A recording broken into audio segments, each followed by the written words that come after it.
12%, and 18%.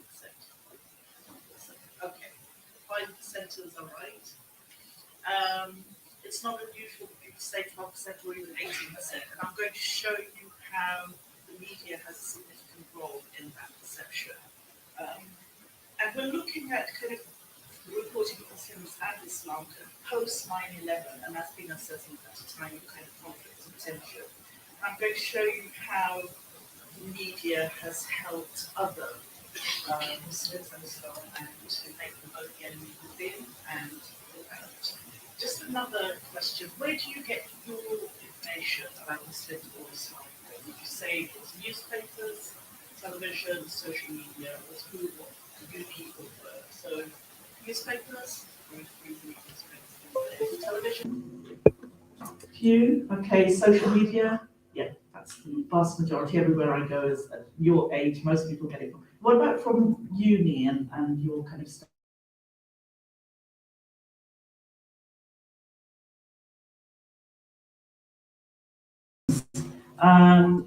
Uni, home, socially, or then really what you get in social media and media. So uni, 1 or 2, home, a number more, and then socially, quite a few. Okay, so most, and then social media, I suppose, is again awesome. Okay, so socially, good.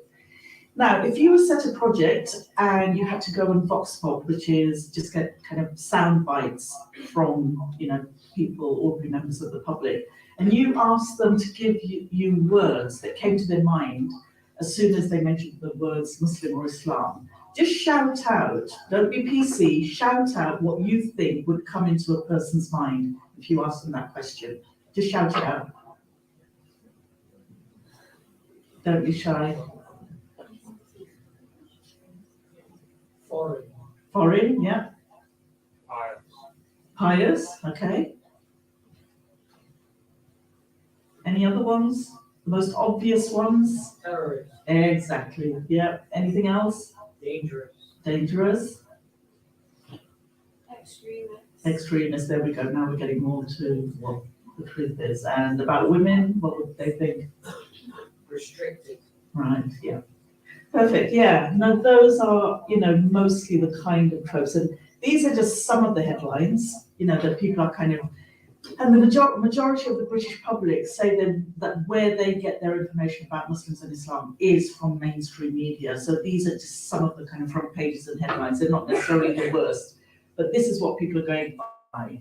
And from our monitoring, the most common tropes that used to be in the kind of dark corners of the web and on far-right platforms have in the last decade started appearing in mainstream media, and post 9/11, the whole kind of narrative about Muslims has completely changed.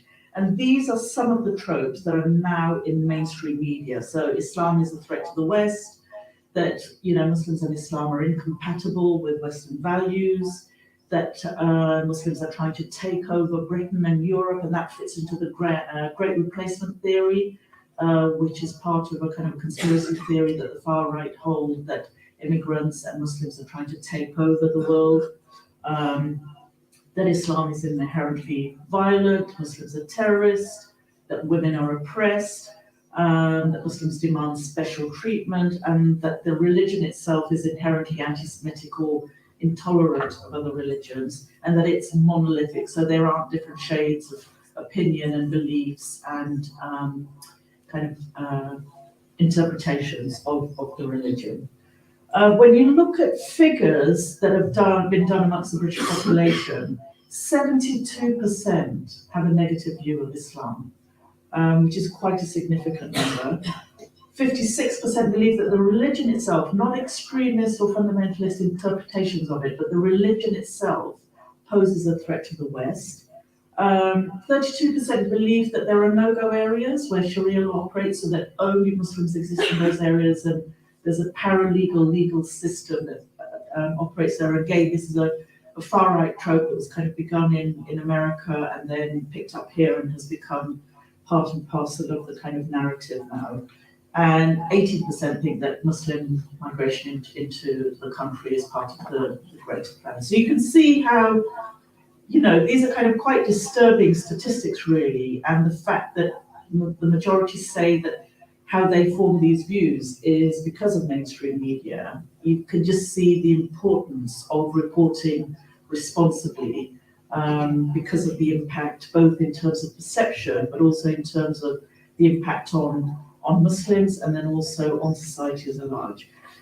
Before we dive into the examples of how the media portrays Islam and Muslims therefore as the enemy, just a quick thing about Islamophobia. How would you, if you just had to define Islamophobia, what do you think Islamophobia is? Okay, just raise your hand or shout it out. Yep. Like discrimination or stereotypes against Muslims. Yep. Like genuine fear of Islam and Islam. Yep. Yeah.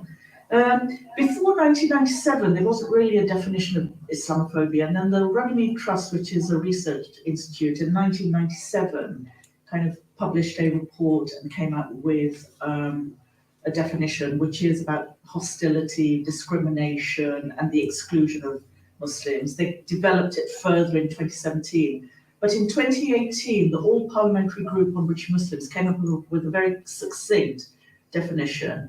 And this is, Islamophobia is rooted in racism and is a type of racism that targets expressions of Muslimness or perceived Muslimness. Can you tell me why you think expressions of Muslimness and perceived Muslimness were included in there? Anyone?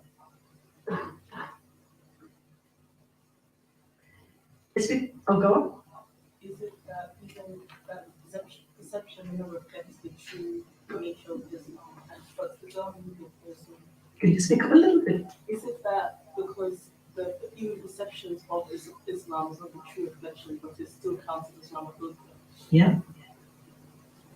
And also because in terms of hate crimes, it's been found that Sikh people and other people who are not Muslims, but because they look like Muslims or what's perceived to be Muslim, or they wear similar clothing, they've also been targeted with Islamophobia and hate crimes. So it was important to include that it's perceived Muslimness and expressions of Muslimness.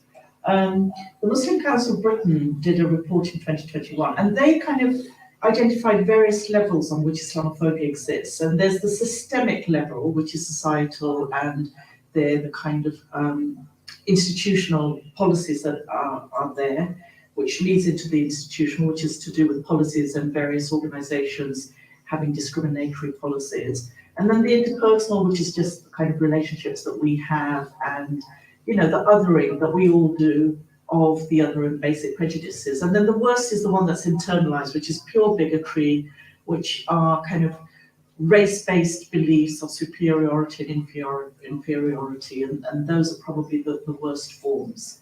And like I said, manifestations of Islamophobia, the worst is obviously hate crimes, and more than half of all religiously motivated hate crimes are against Muslims.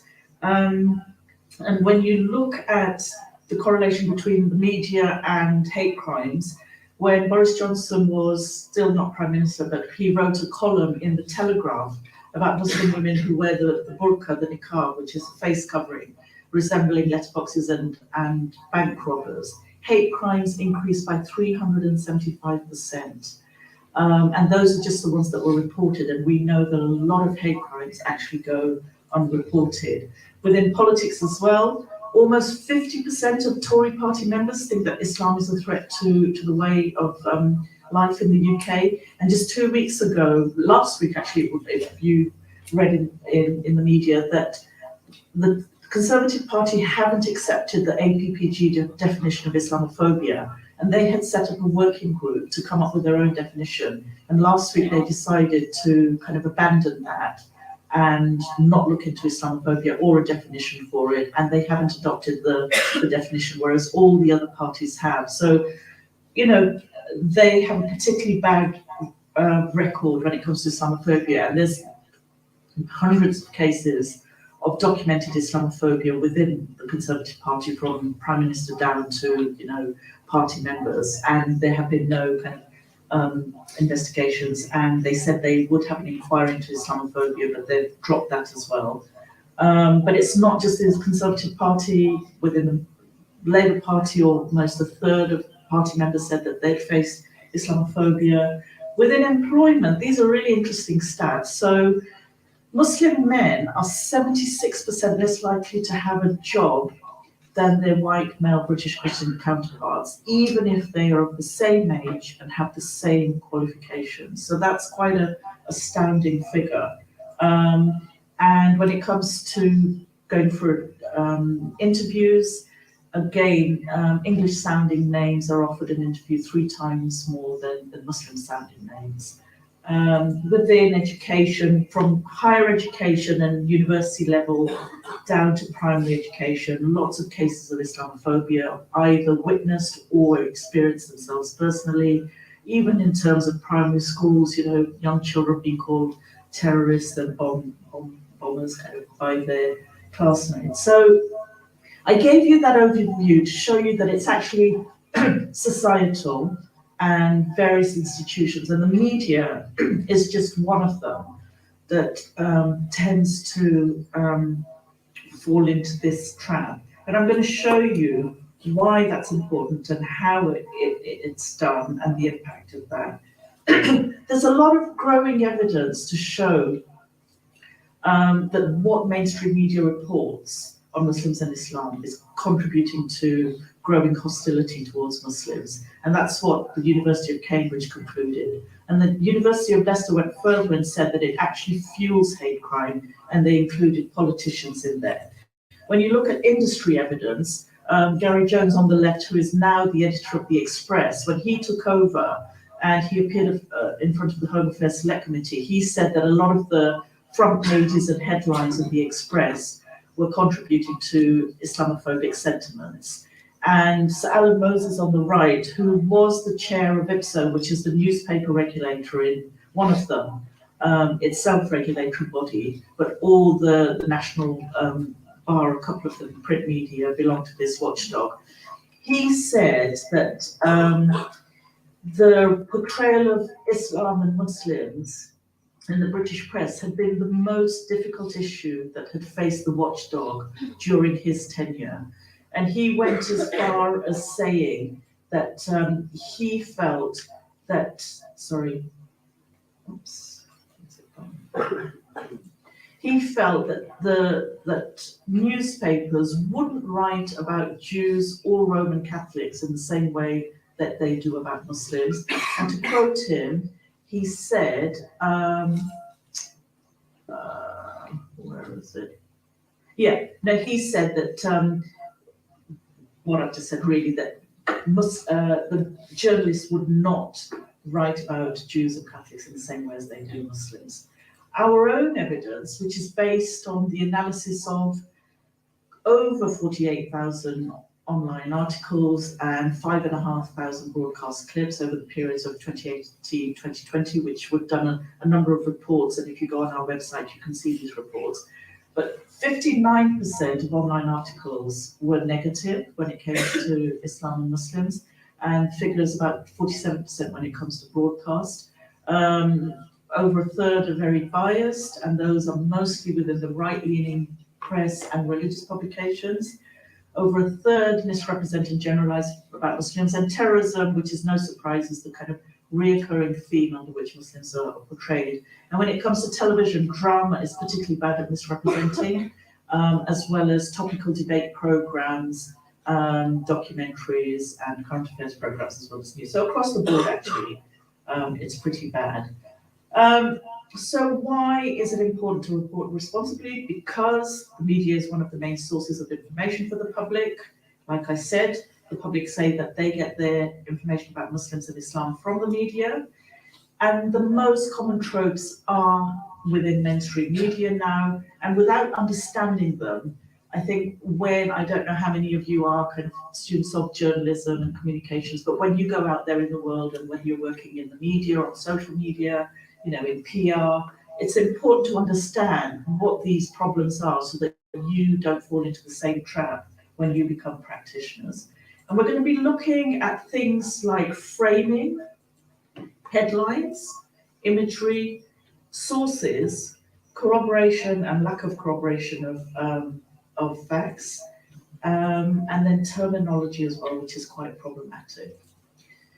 When it comes to framing, all of these articles have one thing in common. One, what we found within our monitoring is that often when it comes to Muslims and Islam, and I think this is what Sir Alan Moses was alluding to, that even when the topic or the subject matter has absolutely nothing to do with the religion and the identity of the person is brought into the narrative and into the framing. So the first one, Ramadan train wreck. Now this train crash had absolutely nothing to do with the driver being Muslim or the fact that he was fasting. There was actually a technical error. But the way that this article is framed is that because he was Muslim, because he was fasting, he was putting the lives of the passengers at risk, which was completely false. The Express one, which is really funny if it wasn't so kind of banal and inaccurate, but they're claiming that the new £5 note when it was coming out, this kind of plasticky one that we have now, that it could be banned by religious groups because the bank can't promise that they're halal. What's interesting here is initially they talk about religious groups in general, but the minute they bring halal into it, the reader would immediately identify, Muslims, because Muslims use the words halal and haram. Again, there is absolutely nothing within any religion that says that the £5 note is not, permissible. And I think here what they were alluding to, because Jews and Muslims don't eat pork, that does not extend to, so if I wanted to wear a jacket that was from, leather jacket that was made of pigskin, there's absolutely nothing stopping me kind of wearing that. Similarly, whatever the banknote is made from it makes absolutely no difference. The Mail Online one is really interesting because Allahu Akbar, which appears consistently in headlines now, has become shorthand for terrorism, but also shorthand for the terrorist being Muslim. And this one turned out to be completely false. It was in a Spanish supermarket, and it was one of the customers in there who had said that the gunman had shouted Allahu Akbar. The actual facts were the gunman was from the Basque Land, which is a region in Spain, and they had been fighting for a separate state. He'd been speaking in the Basque language and he'd shouted something. But because he was assumed to be a terrorist and was a terrorist, immediately the customer's mind went straight to, he must be Muslim and therefore he must have shouted Allahu Akbar. The newspapers, again, without corroborating the facts, without finding other sources to corroborate this, went with the headline, ended up being completely false. This someone, 1 in 5 Muslims, sympathy for jihadis, again, I don't know if you do data journalism and you look at how, when you look at data from surveys and polls, how they can be interpreted in very different ways and can be used to kind of skew the story in a way that kind of, you want to either show one thing or another, and this one did that. It was completely false. This was incorrect data, and IPSO, the regulator, said that this front page headline breached clause 1 of accuracy, and it had to be removed.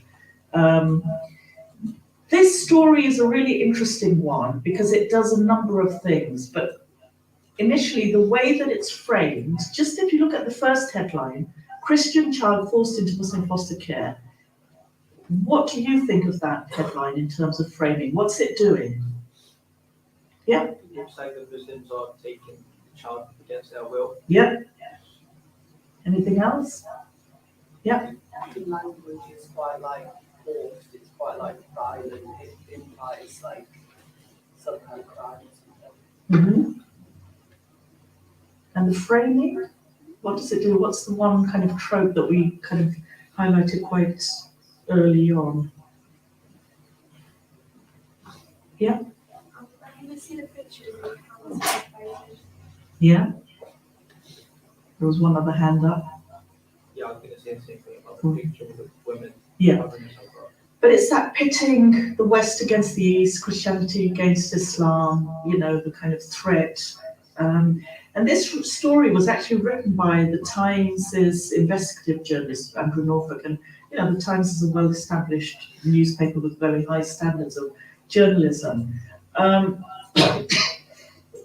This is what was reported, that the child was really distressed, the family didn't speak any English, that they'd removed a necklace from the child which had a cross on it, that the family were against Christmas and Easter, and that the first carer wore a niqab, which is a full face covering. The actual facts were that the child and the carer had really warm relationships. The family who'd fostered this child not only spoke fluent English, but they're really well known within the borough of fostering children from all kinds of backgrounds, and have a really good reputation as foster parents. The necklace had been given to the grandmother for safekeeping because the school had a policy that children couldn't wear jewellery to school. The family had held an Easter egg hunt for the child, and the first carer actually wore a hijab as opposed to a full face covering. So there were quite a number of inaccuracies in this series of kind of articles that were ran. And the irony of it all is the grandmother who eventually got custody of this child is actually a Muslim, and the mother of the child had been a Muslim but had left the religion. So this whole pitting, you know, one against the other, and how she was going into a foreign, alien environment and, you know, a religion that she didn't understand. She actually came from a Muslim background. The Mail Online went further, and they actually doctored a stock image. So the image you see on the left is what, you know, was the original image of a woman in a hijab, and they doctored it to make it out as if the woman wore a niqab. So completely manufacturing, you know, facts there. These were held to breach, again, clause 1 of accuracy of IPSO, and the Times had to issue an apology about the inaccuracies. But the apology was 2 inches and tucked away on, you know, page 2 or 3 of the newspaper, whereas the other kind of 4 articles have been really massive headlines and some front page. So I think what was left in the reader's mind was, again, this poor child being forced into this Muslim home and not being respected. The Times has a number of other, and this particular journalist, a number of other occasions on which he's reported inaccurately about Muslims and Muslim organisations, and you know, you can draw your own conclusions about why that is happening. But the impact of this, one of the impacts, apart from the hate crimes, is that the far right is emboldened. And we can see in all the stories that I've highlighted so far, and the tropes, they have taken them from the mainstream media, and the headlines and the articles have been shared on social media, and we know how far the reach is of the far right and the reach of social media. You know, these are amplified to millions and millions of followers globally. And so it's really important. And because they come from mainstream, people believe that these must be factually correct, because these are journalists that have been trained, uphold high standards, they're appearing in establishment newspapers, and so it must be true. When in fact, all of the stories that I've shown you were inaccurate. I want you to listen to this, and I'm going to ask you to kind of just jot down what you think in terms of journalistic standards, what's going on here, as well as what's being said, and the role of the presenter here. Have a quick listen.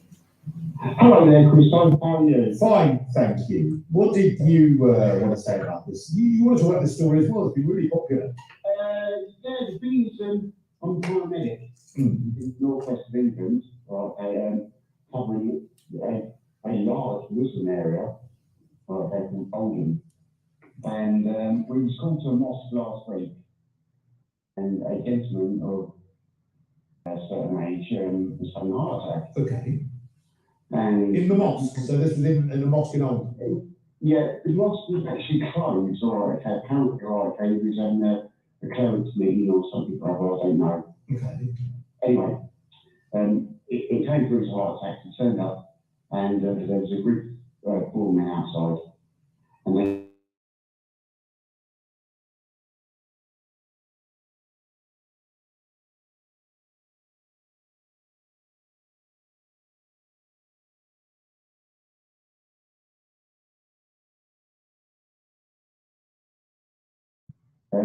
you know, what's your sex?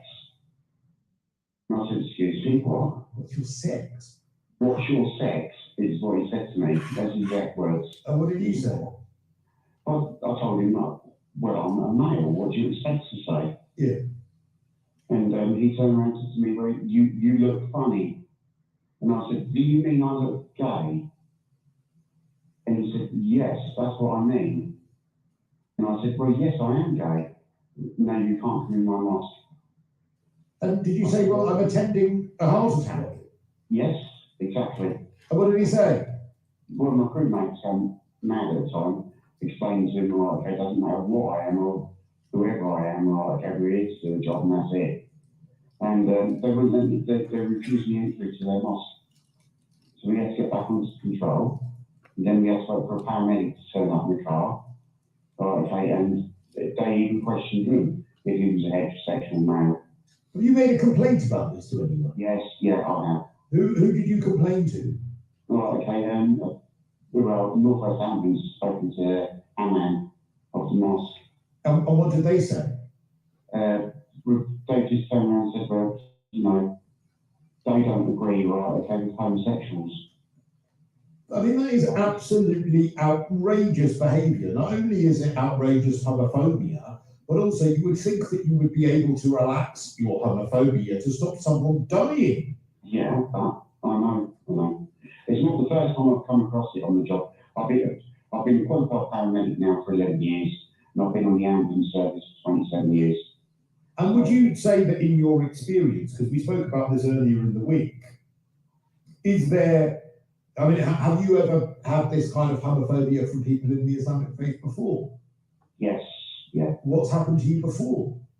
I don't particularly want to go into too many details, but right, okay, I've been requested to leave properties, I've been threatened, I've even had emails since work, right, okay, saying, right, okay, they're quite happy, right, okay, decapitating on the side of the road. I'll stop it there, it went on quite a while, but comments, observations? Yep. The guy, he didn't focus on the fact that the paramedic had other experiences of homophobia from other people. He specifically asked, did you have any other homophobic experiences with Islamic people? Yeah. He proposed, like, he did that on purpose. Mm-hmm. You had your hand up? Is there any proof of this? We don't really get the other guy's side of the story. It's just talking on a radio show. Someone framing it as a religious group. There's no like corroboration of any of it. It's literally just a random comment. It's like framing those that are religious in that religion as like the enemy. All of what you've said exactly, and you know, it's a talk show, so you think, okay, sometimes you can't control what goes on a talk show, but really behind the scenes, the researcher, producer, they should have really, once he said, because you normally get a brief from the person you speak to and say, well, what are you going to say? You know, they should have tried to corroborate it, especially because he was saying that, you know, he'd had threats of decapitation and all of that. The presenter just kind of went down the rabbit hole. He just got pulled into the story, and you know, because of his own preconceived notions about Muslims and Islam, he just lost any form of challenging this guy. He just went with his story. When we heard this, we just knew there's no way this story can be true. And it was actually, he kind of amplified it, the presenter on social media, and other newspapers picked it up. But we contacted the Northwest Ambulance Service, and under the Freedom of Information Act, they went back 2 years, and there wasn't a single call out that they had on their books from any mosque in Oldham.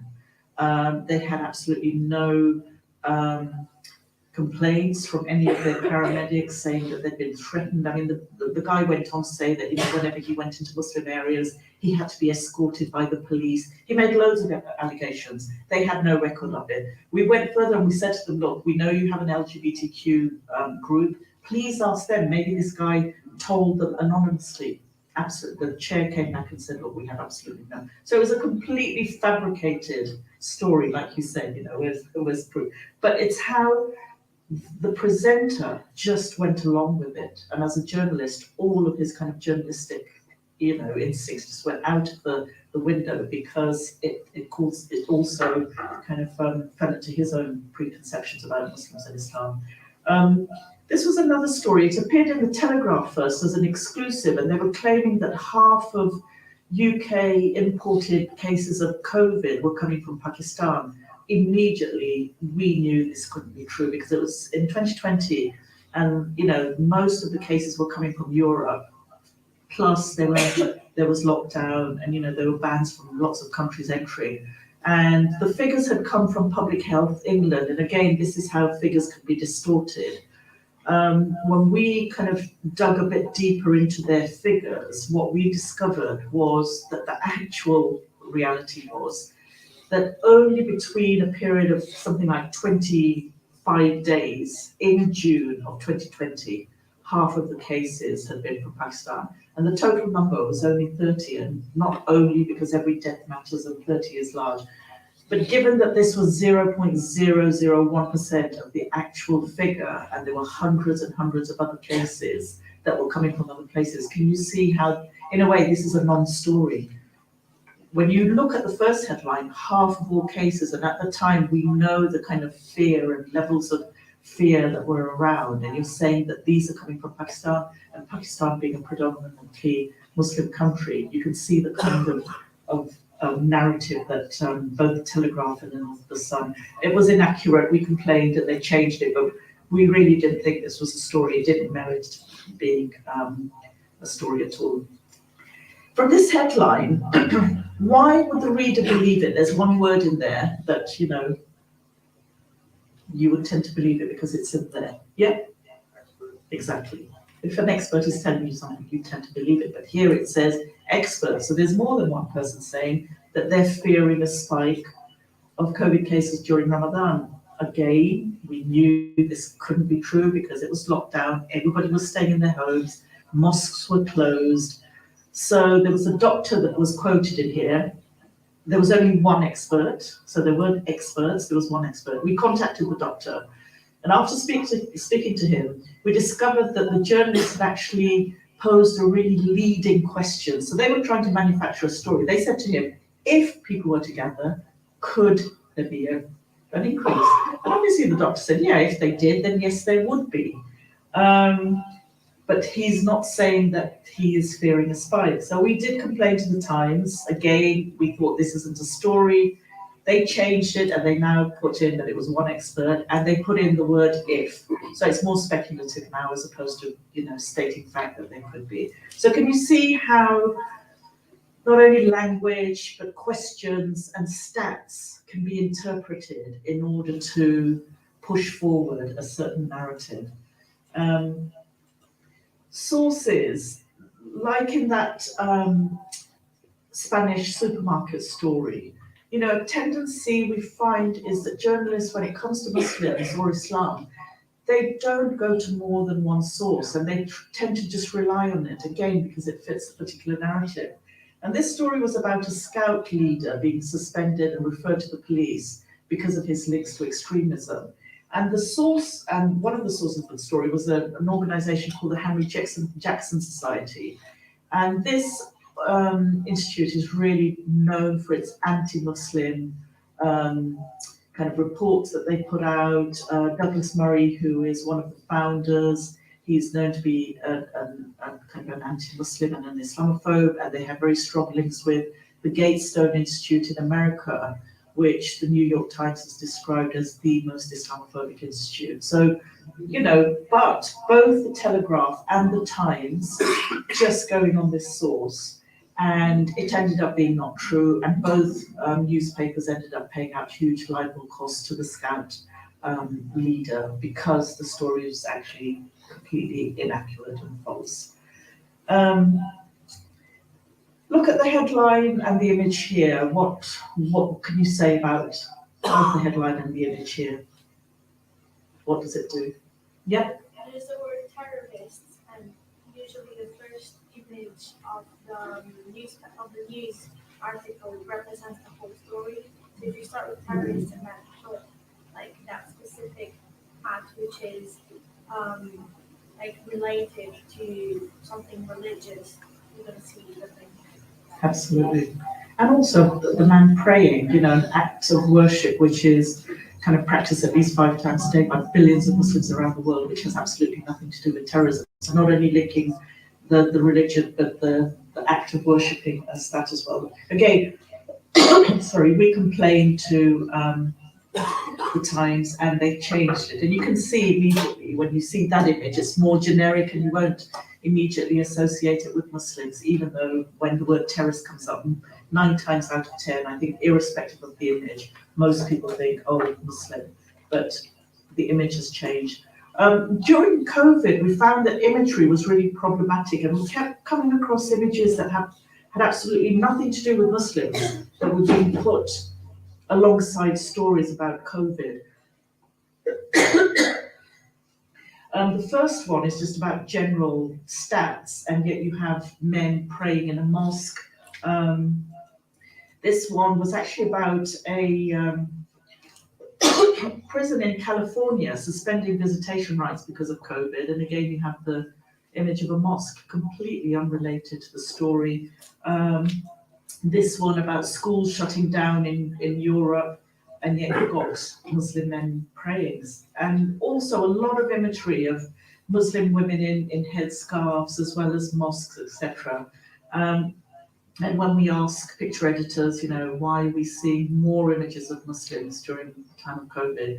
And they said, oh, well, Muslims are representative of the community. And we said, yes, but why don't we see these similar images on other stories, whether it's to do with kind of politics or anything relating to us as citizens? There was, you know, there's an inconsistency there.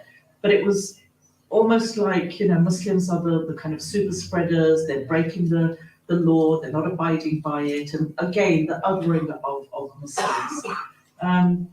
When it comes to terminology, there's lots of problems, and when we speak to editors and journalists, they say, look, we know we're getting terms wrong, but we don't have anyone to go to kind of guide us.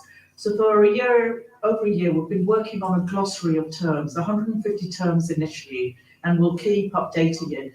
But some terms that are problematic, some terms that are not. But what we've done is kind of given the context and gone back to the original source of the Quran or the sayings of the Prophet to look at how those words are used, the context within which they're used, and then we look at how they're used and misused in the media, and then give kind of recommendations on how they could be. But these are just some of them. We've got, like I say, 150. You know, when you say Islamic terrorism, what you're doing is actually linking the religion to the act of terrorism, and it has nothing to do with that.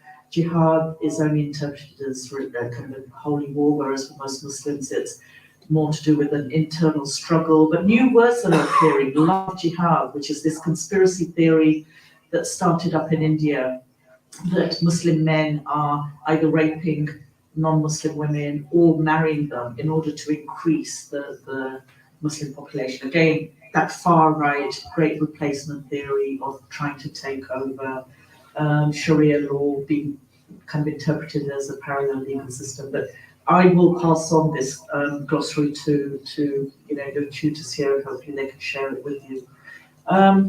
Just look at these. We've kind of looked at the tropes. I want you to analyse this headline because it kind of highlights quite a number of tropes. Do you know under Islam you can sleep with 9-year-old girls? Police officer threatened to rape Green Senator's daughter in an offensive phone call. It does a number of things. Just pick it apart and just kind of tell me, you know, what are the kind of problematic parts of this headline for you? Yeah. So another some that are really obvious, but I'd like to focus on do you know first, simply because Can you speak up a little bit, please? I'll I'd like to focus on Do You Know first. Yeah. Even though there are more obvious ones. Mhm. Because it starts with the assumption from the Muslim man that everyone has to know about their beliefs and stuff. So in a very indirect way, it just pressures people and it makes them Islam look really bad as it as the spreads of everyone knows. That makes sense? Yeah, definitely. That's definitely one of the things it's trying to do. Anybody else? Yeah.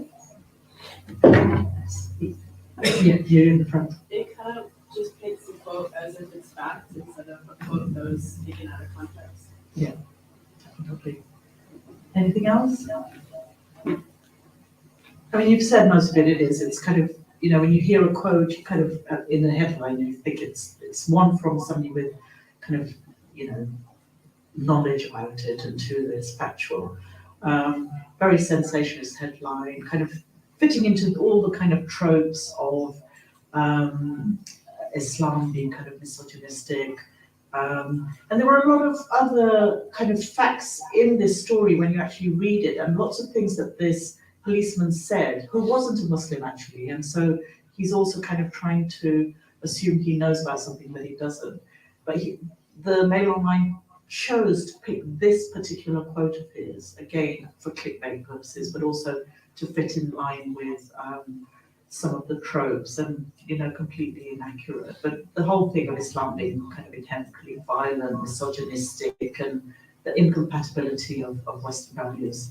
Look at these two headlines, both relating to terrorist attacks. The one on the left at a gay club in Orlando in America, 50 casualties. The one on the right, Christchurch, which was an attack on two mosques, 52 Muslims were killed. Just compare the two headlines and just point out any kind of discrepancies or anything that you kind of notice about the two headlines. It describes the killer of the Christchurch shooting of the angelic boy who got turned into a killer, while this ISIS maniac kills. So it's like very different words. Absolutely. Yep. Well, in the ISIS one, it focuses specifically on the killer, so it starts with that. Whilst in the other one, it focuses more on the victim rather than the killer. Definitely. Any other things? Yeah. With the phrasing of the angelic boy compared with the phrasing of ISIS maniac, it seems as if there's always a path of redemption for this guy, for the ISIS maniac, is that he's gone beyond any help. Absolutely. Yeah. Also the pictures used as well. On the right we have a baby picture, while on the left is a guy taking the picture, very different. The one obviously with the baby is meant to make him look nice, whereas the one on the left is meant to make him look almost foolish. Absolutely. I mean, you've got them all. There's just one other one which is quite striking. Yeah. The angelic boy one doesn't actually mention when it's happened, right? But that one says gay club, so it's like they're preying on minorities, when that one just says. Yeah. And it doesn't also mention the number of casualties, whereas the other one actually says 52. But look at the font. Very different font that's used as well, isn't it? The one on the left is very black, bold, in your face, and then the one on the right is kind of very fine and white on black, and so the image is what stands out more rather than the headline. So interesting, and it's the same newspapers were reporting on very similar things. We find, I don't know if anybody watched this Bodyguard. Did anybody watch it? Yeah, go on. What's the tropes here, and what? It was really good actually. So it was the main character who tried to save this woman at the very start because she looked like she was being used by terrorists to bomb the train at the very start. But in the end, spoiler alert, she turns out to be the mastermind of all of it, and the main character in the middle, he gets used and gets trapped to bombs, and so all this work mates Yeah. now think that he's involved with the terrorism thing. He manages to get out of that.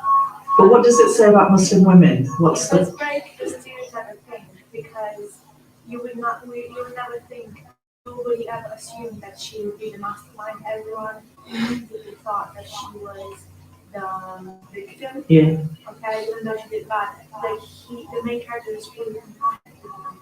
yeah, So it was really cool yeah. at the end to see how she goes. But it's also not nuanced, isn't it? It's either as a Muslim woman you're oppressed or then you're a terrorist. There's nothing in between. You can't be anything else. It fits into the two, misconceptions about Muslim women. So a really interesting one. We did a report on terrorism, and lots of inconsistencies that we found. And we looked at 16 major attacks globally. So in America, Europe, we looked at Christchurch, Sri Lanka, etc. And we compared them looking at headlines, imagery, column inches for television, the kind of commentators that were brought on. And we found that the media, mainstream media, is consistently inconsistent in how it reports on terrorism. That the words terror, terrorist, and terrorism appeared 9 times more frequently alongside Muslim and Islam than when the terrorist happened to be a far right or white supremacist or a neo-Nazi. So a reluctance on the part of journalists to call people who are non-Muslims terrorists, with the kind of far right or white supremacists being kind of framed as having either mental health issues or that they're lone wolves and so they don't pose as much as a threat, whereas the Muslim terrorists are part of a global movement, which is incorrect if you know the kind of global far right movement at the moment, from America all the way to Australia. You'll see how wrong they are with that. If you look at these articles, all of them are to do with a neo-Nazi or white supremacist, etc. As you'll see, absolutely no mention of any of those words in the headlines. When it comes to somebody who looks like a Muslim or is a Muslim or identifies as one, you can see the words terror immediately bang in the headlines. Even when the stories are quite similar, these two were about 2 men that in their own way wrote a letter threatening a member of the royal family. On the left, there's no mention of terror, and then the one on the right, he's called Prince Terror. People who are convicted of terrorism, Darren Osborne drove a van into kind of worshippers in a mosque in North London. He's called a career criminal. The murderer of the Labour MP Joe Cox, Thomas May, he's just described as a right-wing extremist, whereas he was convicted of terrorism and had lots of weaponry, etc. But just examples of the reluctance. I'm going to finish off very quickly because I know we're going to run over and I want to give time for some questions and answers. But the war in Ukraine has been really interesting because I think it's been exceptional. It's been really good in terms of how this war has been reported on, and it should be used as a benchmark for reporting wars. But when we compare it to how wars in Afghanistan or Syria or Yemen or the Gaza, for example, or in Palestine are reported, we've found not only for there to be a lot of inconsistencies, but Peter O'Bourne, a very well-established journalist, has called it blatantly racist. And that's primarily because a lot of the language that's been used has been problematic. The coverage has been really sympathetic, sensitive, and humanized. And you could say that, yes, we can identify it with it more because it's on European soil and also because of the ramifications that we've seen of the war and it encroaching possibly into the rest of Europe, it is more important to the readership. But when you look at the language, talking about blonde, blue-eyed Europeans, or the war not happening in some barbaric, uncivilized part of the Muslim world, these are things that have appeared, in the media, either by journalists or commentators. One anchor saying, what's compelling is that they look like any European family that would live next door to you. And this one, it's one thing for sarin gas to be used on people in faraway Syria who are Muslim and are of a different culture. So almost as if the impact of war somehow is different depending on, the geographical location, the ethnicity of the person, the religion, or who they are. And that's kind of astounding to think that war somehow impacts us differently as human beings. And so, you know, in a way, how Ukraine has been reported should be how other wars are reported, irrespective of where they're happening, why they're happening, and who they're happening to. But because, you know, they're happening to Muslims, there's somehow, well, you know, or in other third world countries actually, it's somehow that those people should be used to it, or it doesn't impact them as much, and their human life isn't worth as much as European human lives. Very briefly, during last year when there was the raid on Al-Aqsa Mosque by Israeli soldiers on a very kind of sacred night during Ramadan for Muslims, we did a very quick turnaround report and did an analysis of the coverage. And again, language was very, very problematic. So things like clashes, chaos, conflict, which seemed to imply a power symmetry, even though it was Israeli soldiers against kind of civilians.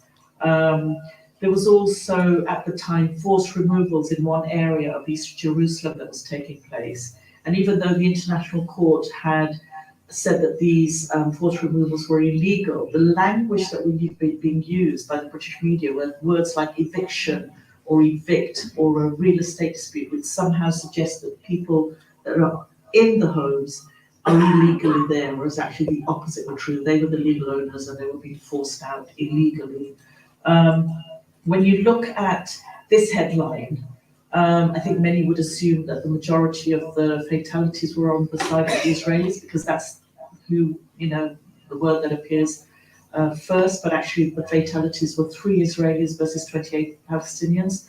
So a reluctance when there were more Palestinians killed to actually highlight that and put the casualties in there, whereas when there were more Israelis, the kind of casualties and numbers were there. Also, you know, trying to skew it whenever Israel was spoken about, all of their actions, the soldiers' actions, were seen as in self-defense and in retaliation to action either by Hamas or what they called militants. Whereas when it was the Palestinians, they were kind of portrayed as the aggressors, and often kind of equating organizations and the military arms of political wings in Palestine. When it was civilians, they were also being called as Palestinian civilians.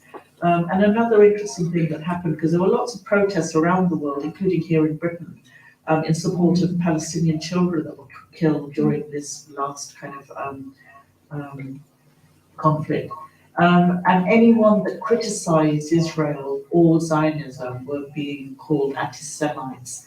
And I know there's a lot of discussion within universities as well, and within the whole definition, the Labour Party and Jeremy Corbyn, you know, one of the things he was, reasons why he was called an anti-Semite is because he said that criticism of Zionism and the state of Israel should not mean that you're an anti-Semite. But the newspapers just immediately latching onto that and not kind of looking at the nuances of what is anti-Semitism and the different discussions that exist out there, but just immediately. And, you know, very interestingly, now with Ukraine, schools have been encouraged, footballers, you know, have worn armbands with the Ukrainian flags have been flown, and again, rightly so, there's been fundraising. But at the time when this was happening in Israel and Palestine, when school children were trying to raise funds for Palestinian families, the Department of Education intervened and said that we don't bring politics into schools, and they weren't allowed to have, you know, the Palestinian flag painted on their hand or do any fundraising. Whereas when it came to Ukraine, a completely different policy. So lots of inconsistencies. I'm going to stop here because, you know, I know time is limited, but I hope this has kind of given you a snapshot of how Muslims and Islam are kind of portrayed, and specifically post 9/11 and specifically in times of kind of conflict and tension, the othering, the enemy, and, you know, the kind of threat and incompatibility of people who kind of follow that faith compared to anyone else. Thank you. Yeah, no, you stay. I'll move the chair a bit so you have space. Sorry, that's okay. So thank you very much for that very enlightening session. We are going to take some questions now using the Mentimeter. So some questions are already there for you. Okay. Yeah. Right. When you watched the one you looked at BBC, was it Red Pen on Muslim? Was there a lot of Islamophobia when you looked there? So actually I come back here. Sorry, I kind of joined the BBC in 1988, the last century when you guys weren't even born. And at the time, I would say I could count on one hand the amount of Muslims that were there at the time. And I think because it was pre 9/11, I wouldn't say that there was overt Islamophobia. I think it was more, in those days, it was racism against Black people, Asian people, but not specifically Muslims per se, but over time, how things have progressed. I mean, I can't say that I've experienced it personally, and I don't know I don't have stats that prove that people have experienced Islamophobia, but what we can say is the kind of coverage and framing of things definitely points to kind of, it could be unconscious bias, it could be kind of prejudice, and it could be ignorance. But there's enough of a body of evidence to show there that, you know, the BBC itself is also still making a lot of mistakes when it comes to Muslims and Islam. Since the setting up of Impress, the News Press Directorate, have you noticed any improvement in them? This is really interesting because Impress obviously is recognised by the Royal Charter, whereas IPSO isn't. But none of the national newspapers are members of Impress. Impress has mostly all the local and regional newspapers, and the biggest kind of employer is Reach It PLC. And in our analysis, what we have found that local and regional, both newspapers and television stations, fare better than national ones. And we think that's predominantly because we think that, you know, local and regional newspapers report on issues that affect local people more. So they're not just focusing on terrorism, but they also tend to report on Islamophobic attacks and hate crimes, whereas national newspapers don't. So I don't think Impress has had an impact because they're not regulating the national press. How would you describe the press regulator's response to complaints about Islamophobia in the news? IPSO is pretty bad because they haven't, despite the body of evidences that's there, they haven't set up a standards inquiry to look at racism or Islamophobia. So I don't think enough is being done, even though the outgoing chair said that, you know, it's definitely a problem and an issue. While he was in place, he didn't have an inquiry or a review into it, and the current chair hasn't done that either. So I think they are not doing enough about it, they're not recognising it, and they need to do a lot more. What should we do to maintain critical thinking when we face the discredit of the coverage about one specific group? I think it's about informing yourself, it's about challenging your colleagues, it's about challenging editors, and I know it's difficult if you go in as a junior reporter to start challenging those that are above you and you want to kind of progress in your career and you want to keep your head down, but I think it's about being ethical, it's about being responsible, it's about being fair, it's about being accurate, and it's about challenging.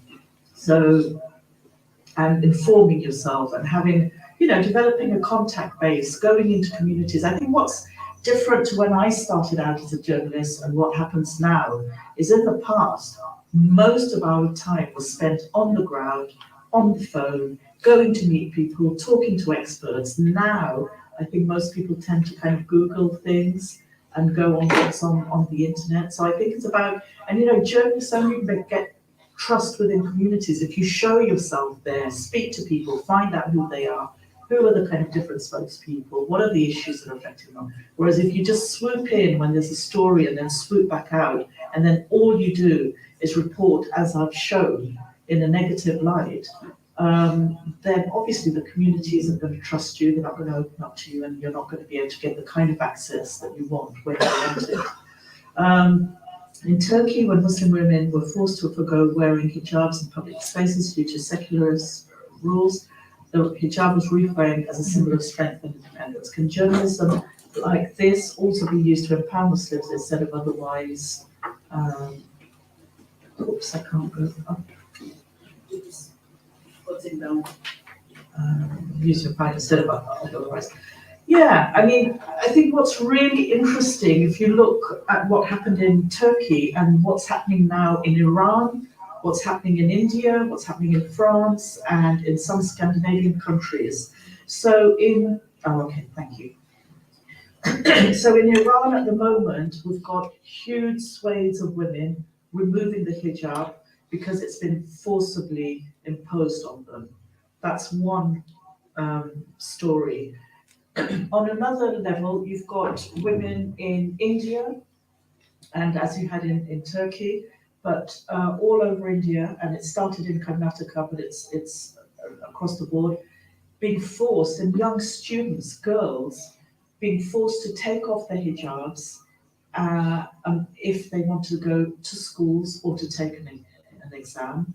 In France, the hijab is banned. In Scandinavia, in some of the countries, in Switzerland, so across the board. So you've got two different stories, all surrounded around the hijab.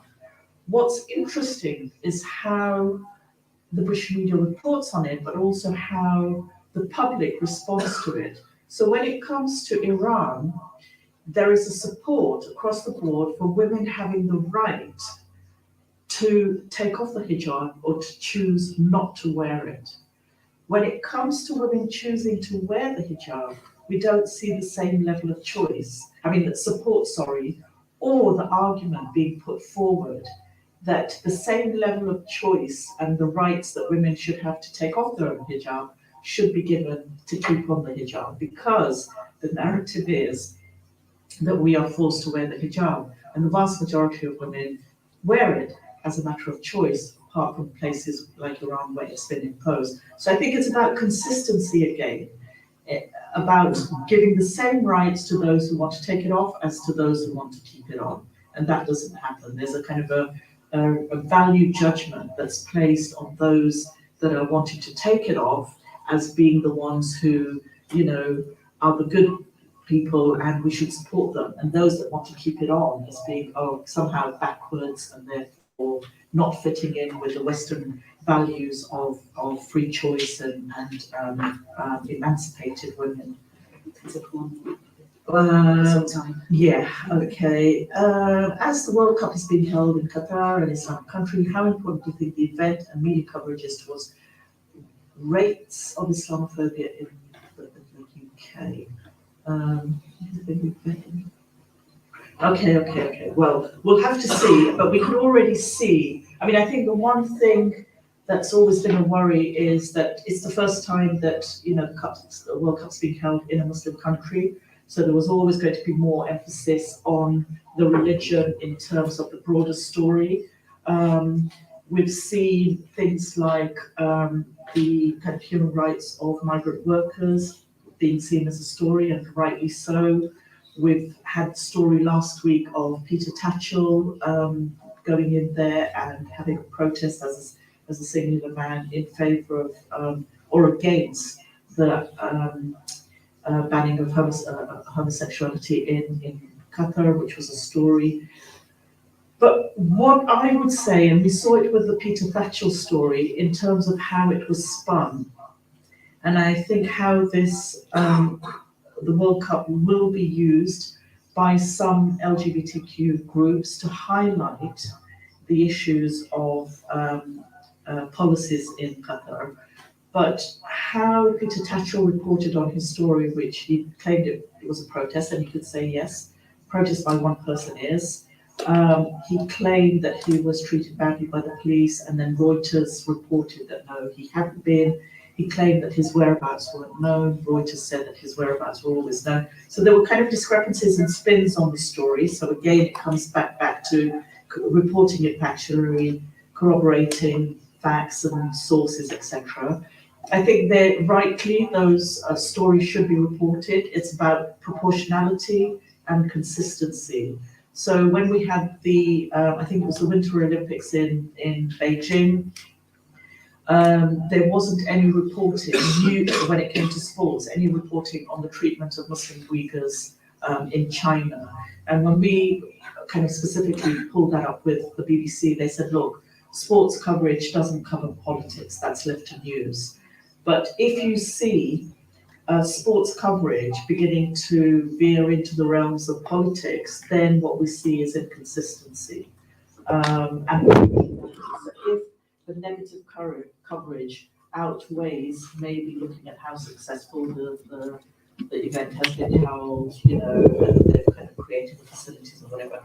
If there's a disproportionate amount of that kind of coverage, then I think it becomes problematic, because again, it's trying to just fall into the kind of narrative of the framing of Muslims and Islam and the othering, etc. But that's not to say that there aren't legitimate stories that need to be covered alongside the World Cup itself. Okay, so thank you very much. Thank you so much.